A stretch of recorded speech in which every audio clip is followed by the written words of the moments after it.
I never would have thought that with Luka and Austin Reeves combining for 73 points on better than 50% shooting, that we would get boat raced the way that we did. But it just goes to show you just how good LeBron James still is at 40 years old, that his absence would have that big of an impact. Yeah, he really is still that good and that impactful, even in nights when he's not there. But you should take a little solace in this, CC, because not only was LeBron not there, you didn't have Jackson Hayes, you didn't have Rui Hachimura. Like, you're at a little bit of a deficit, so I wouldn't be panicking too much when it comes to the state of your Oh, no, I'm panicked. I'm panicked. Okay. Yeah, just off of what Tim Bontemps told us the other day. And I want to like Tim because he's a New York City guy. I feel like we got some things in common, but for him to take my soul the way that he did, and then my team to soil themselves in Milwaukee after embarrassing themselves in Brooklyn a couple of nights before and losing to the Nets, I'm not feeling great about things, Smalls. I'm not.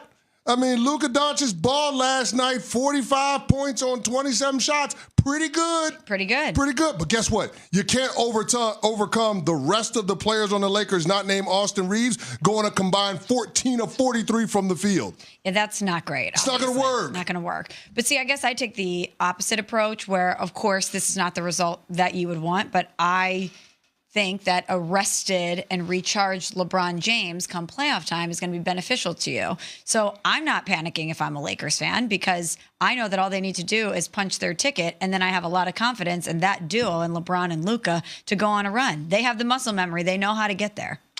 JJ Redick last night after the game said, or around the game last night, said that LeBron's day-to-day. Dave McMenamin, our ESPN NBA reporter for the Lakers, who has covered LeBron for years, said, no, it's a week or two.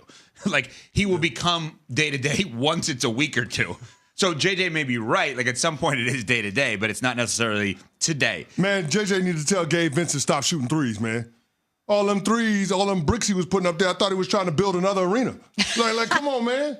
I'm trying to get rid of Gabe Vincent literally while watching the game, asking Ev if he wants to take him back with the Heat. Trying to get this guy off my team. He could use him, but he's too good for them. Not last night. I understand that.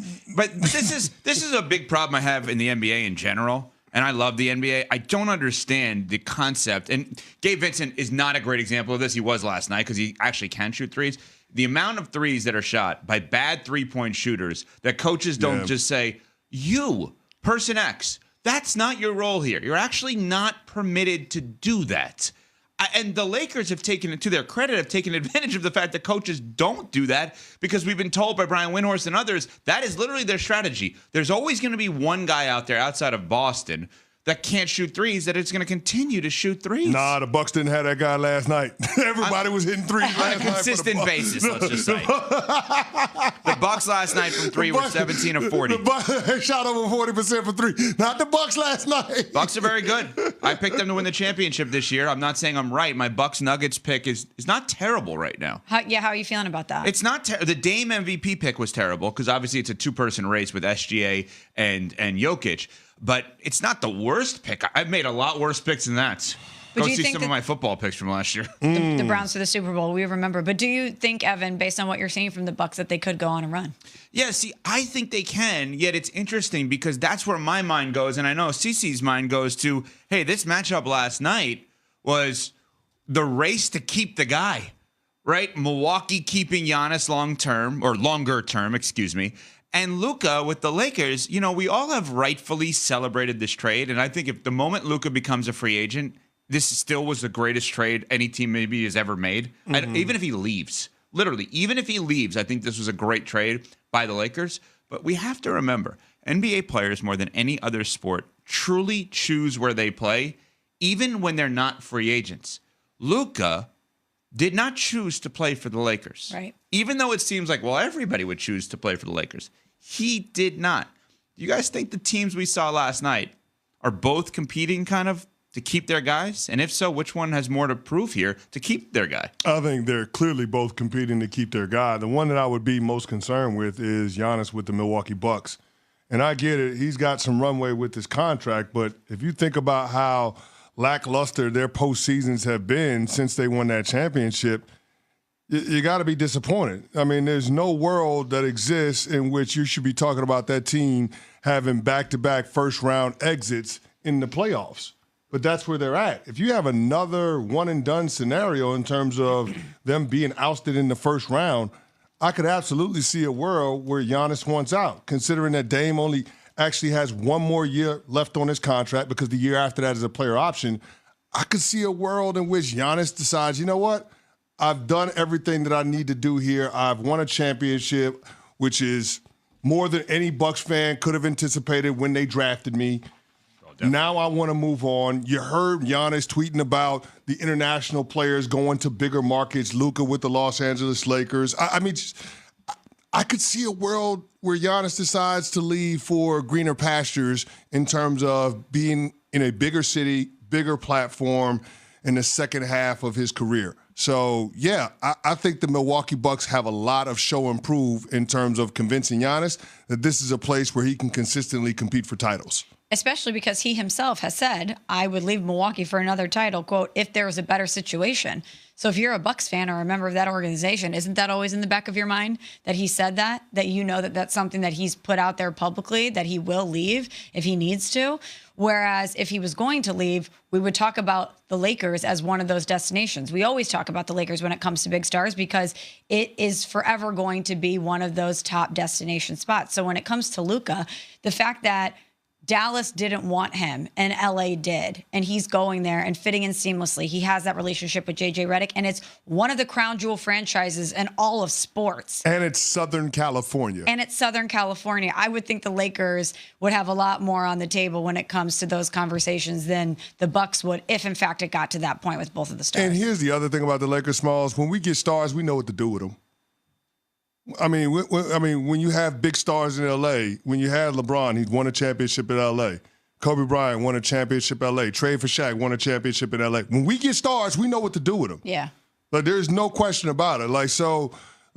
I could see Jeannie Buss and Rob Pelinka putting a full court press on Luka and saying, hey, you can be the face of this franchise for the next decade. Southern California is a place where NBA players flock to live in the offseason. It's good weather. It's entertainment capital. There are so many good things that the Lakers have going for them. If you can be the centerpiece of a team that can contend for a championship with the Lakers, there are a lot of doors, a lot of things that are unlocked to you that you wouldn't necessarily have access to in other places. So, yeah, I think it'd be a long shot for Luka to leave L.A. at this point, given how quickly him and LeBron have been able to put this thing together and how they've embraced him with open arms. Conversely, with the Giannis bit, it feels like it's on life support to some degree. With everything that's happened, from the Budenholzer of it all to Adrian Griffin to Doc Rivers now and how they've underwhelmed.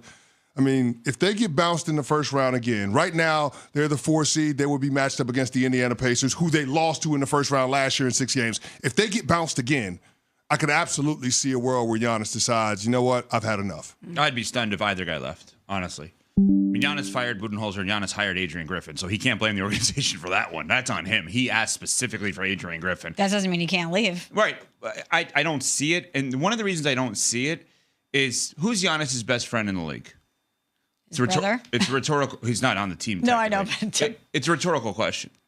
Because Giannis famously prides himself, and I actually love this about him, not having friends that aren't on his team. He's not one of these, let me go work out with KD in the offseason. Let me go work out with LeBron in the offseason. And those two guys, with KD especially, is such a baller at all times in a hooper. He'll play with anyone at any time because he just wants to play basketball all day, which is what I love about KD. But Giannis doesn't have the obvious, well, he's eyeing that guy because he's his guy. And he doesn't have the banana boat crew. No, there's nothing like that at all. Now, he may have locations and he may have teams that he believes, hey, he would be more likely to go to Oklahoma City than he would be to go to the Lakers or the Heat or the Knicks or something like that in my mind. He's Why? Because of basketball. I think he would go to places where he could win and win big. I don't think he's going to leave. I really don't. Luka's interesting because Luka didn't choose them. But how can you not choose them when you're a free agent based on what you've seen? Los Angeles has done such an unbelievable job so far of embracing this man as if he was with their team for a decade. Yes. I think there's an argument that they will end up loving Luka more than they love LeBron. They will think Luka's more of one of their own, like Kobe, than LeBron is. I'm telling you. Like Kobe? No. No. I'm saying LeBron is not in the Kobe bucket for them. Well, no. And here's the thing. There was always going to be that tension with the fan base and LeBron because of how much we loved Kobe and how much LeBron and Kobe were compared against one another. Right. That tension doesn't exist with Luka. So I do think it'll be a little bit more seamless in terms of the fan base embracing him. But Luka's going to be phenomenal with the Lakers for a really long time. He's not going to be Kobe Bryant. I'm not saying that. He's not going to be Kobe. I'm not saying he's going to be Kobe. Could be Kobe. Yeah, he's not going to be Kobe that's not Bryant. what I'm saying. Kobe Bryant is there with Magic and Kareem. Like, it's different. I get what you're saying, though. If they were to win a title together, perhaps it would be viewed more as Luka's title than LeBron's. And then you have, even though LeBron is clearly a huge contributor, but the title that LeBron brought to the Lakers, he did the task in front of him, but it was the pandemic bubble championship, which a lot of people think puts an asterisk on it because it wasn't the same set of circumstances that you see in a normal NBA title. But it's hard to have that connection with a player unless they really win in your city. And even though he's done it, it still doesn't have that same oomph as it does with some of the other titles. I will say this, if somehow, some way they pull it off over the next couple of years with LeBron and Luka, it will still be LeBron James's title. It'll still be LeBron James's title, even if he's not the best player on the team per se, because everything that has happened to set that up orbits around him. I mean, the coach of the Los Angeles Lakers is J.J. Redick. Why? Because LeBron wanted him to be the coach. You see what I'm saying? Like, all of these different moving pieces that have set the stage for them to have an opportunity to compete for a title in the twilight of his career, it would be about him. Mm-hmm. He would have orchestrated it. So it's still, in my mind, a LeBron James title, even though Luka will be the best player if they did win. Mm-hmm. Very simply, what I was saying was, if Luka stays with the Lakers and they win, and he's there for a decade, I believe that he will be a more beloved Laker than LeBron is. When it's all said and done, I think he will be a more beloved Laker than LeBron James. Meaning Kobe is the beloved category. He's the top of the food chain, right? LeBron is in the, hey, thanks for everything category. That was awesome those years you were there. You're an amazing player. We're so lucky we got to see you. You embraced the Los Angeles community. Kobe's different. I think Luka's on that trajectory of beloved is what I would say. Because at the end of his career, will we assign the Lakers to LeBron? No. Exactly. Whereas we have an opportunity to do that with Luka. His best basketball years were in Miami. The team that he's most associated with is obviously Cleveland. Correct. His best championship, per many people look at, is Cleveland. The Lakers are like last place for all of that stuff. I would just say this. I still can't. I can't believe the Mavs did that, man. I can't believe it. I can't believe they did it either. Like, the one-legged step back three from the corner that Luka hit in the third quarter was ridiculous. I mean, there's only a handful of players that are going to make that shot in the league. He's so good. He's ridiculously good. It's crazy. Speaking of Dallas, we've got beef. We've got beef. Let the circus continue in Dallas.